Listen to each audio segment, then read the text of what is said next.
Selamat pagi, Ibu Bapak, saudara-saudara sekalian. Ada sukacita, ada pengharapan yang kita bawa dalam nama Tuhan Yesus di pagi hari ini.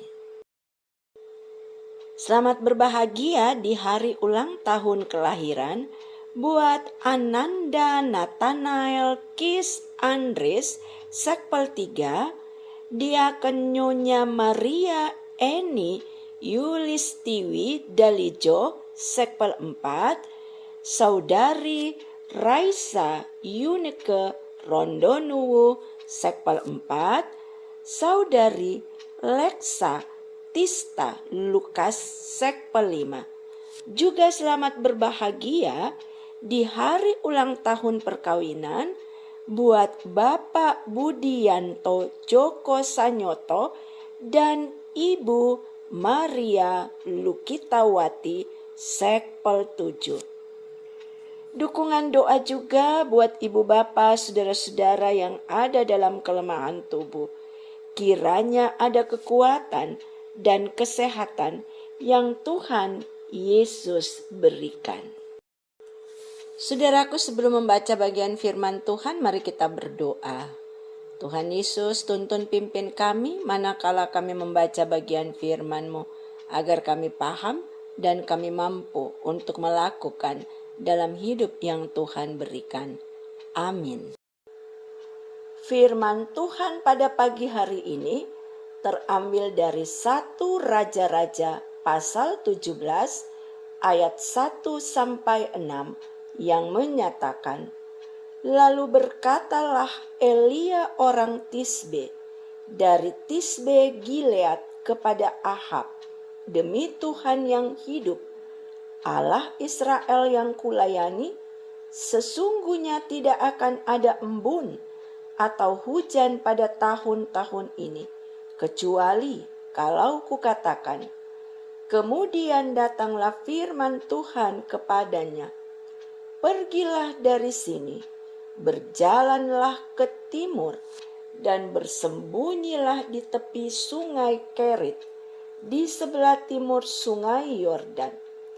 Engkau dapat minum dari sungai itu, dan burung-burung gagak telah kuperintahkan untuk memberi makan engkau di sana. Lalu ia pergi, dan ia melakukan seperti firman Tuhan. Ia pergi dan diam di tepi sungai Kerit di sebelah timur sungai Yordan.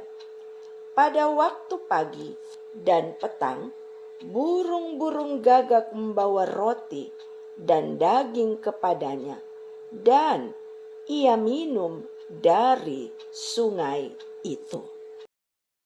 Terkenal jahat dan hidup tidak di jalan Tuhan. Itulah Raja Ahab. Di zaman pemerintahannya ia mendirikan banyak mezbah dan kuil-kuil penyembahan kepada Baal. Istrinya, Isabel, punya peranan dan pengaruh yang besar dalam kehidupan Ahab. Isabel adalah anak Raja Sidon. Pada zaman pemerintahan Ahablah, Elia yang adalah seorang nabi Tuhan ditugaskan untuk melayani. Elia bertugas menyampaikan pesan dari Tuhan kepada Ahab tentang keadaan Israel yang tidak akan mendapat hujan selama beberapa tahun lamanya. Tugas Elia tidak mudah, karena ia harus berhadapan dengan Ahab yang merupakan seorang penguasa yang hidupnya tidak takut kepada Tuhan.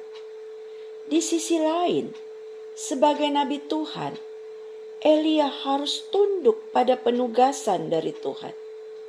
Elia pun diperintahkan Tuhan untuk menetap di sungai Kerit selama musim kering berlangsung. Di sana Tuhan memelihara kehidupannya dengan cara yang Tuhan telah tetapkan. Dan Elia mengerjakan sesuai yang Tuhan inginkan. Dia melakukan semua yang Tuhan perintahkan dalam kesetiaan. Sebagai nabi Tuhan, Elia dipanggil untuk mengatakan apa yang menjadi kehendaknya. Dan Elia taat melakukan semua itu. Walau tugasnya yang dilaksanakan atas kehendak Tuhan punya resiko besar. Namun, ketaatan Elia menghadirkan kasih Allah yang menjamin keselamatan hidupnya. Melalui bacaan firman Tuhan pagi ini, mari belajar dari Elia. Di tengah tanggung jawab yang Tuhan embankan kepada kita masing-masing di sepanjang hari ini, mari kerjakan dengan setia. Yakinlah Tuhan pelihara hidup kita. Umat Tuhan, kita sehati berdoa di pagi hari ini. Terima kasih Tuhan Yesus. Kembali kami boleh belajar dari firman-Mu, mengingatkan, menguatkan, dan biarlah firman-Mu ini menuntun keseharian kami ketika kami mengerjakan bagian demi bagian tanggung jawab hidup yang Tuhan Yesus embankan. Berkati kami dengan segala sukacita hidup kami bersama dengan kaum keluarga yang dekat maupun yang terpisah jauh.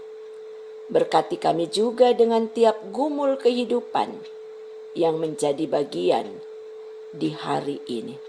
Kami percaya dan kami berpengharapan di dalam nama-Mu. Gumul ini akan terselesaikan seturut dengan waktu yang Tuhan tetapkan.